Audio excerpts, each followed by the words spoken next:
মোদির এক ফোনেই থামাতে পারে ইরান ইসরায়েলের সংঘাত। পশ্চিম এশিয়া উত্তেজনা সমাধানে কি মোদির ফোন কল? একটি ফোন কলই যুদ্ধ থামাতে পারেন মোদি।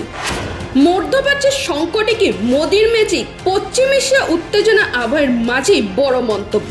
আরব আমিরশাহীর রাষ্ট্রদূতের দাবি, ভারতের প্রধানমন্ত্রী নরেন্দ্র মোদী একটি ফোন কলেই থামাতে পারে ইরান ইসরায়েলের সংঘাত। ভারতের এক সংবাদ মাধ্যমে দেওয়া সাক্ষাৎকারে তিনি বলেন, পশ্চিম এশিয়ার দেশগুলোর নেতাদের মধ্যে মোদির প্রভাব অত্যন্ত শক্তিশালী। শুধু রাজনৈতিক নেতৃত্বই নয়, ওই অঞ্চলে বাণিজ্যিক সংগঠনগুলিও ভারতীয় প্রধানমন্ত্রীর প্রতি গভীর শ্রদ্ধা রাখে।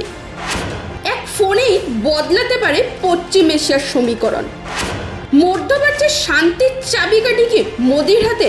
ইরান এবং ইসরায়েলের দুই দেশের সঙ্গে ভারতের সুসম্পর্ক রয়েছে, তাই প্রধানমন্ত্রী নরেন্দ্র মোদী যদি উদ্যোগ নেন, একটি ফোন কলে এই উত্তেজনা কমানোর পথে বড় পদক্ষেপ হতে পারে। এখন প্রশ্ন একটাই, যদি সত্যি উদ্যোগ নেন প্রধানমন্ত্রী নরেন্দ্র মোদী, তাহলে কি পশ্চিম এশিয়ার এই জটিল সংঘাতের সমাধানে ভারতের ভূমিকা দেখা যাবে? বিশ্ব রাজনীতির নজর এখন সেই দিকেই। News desk report, voice 365 Bangla.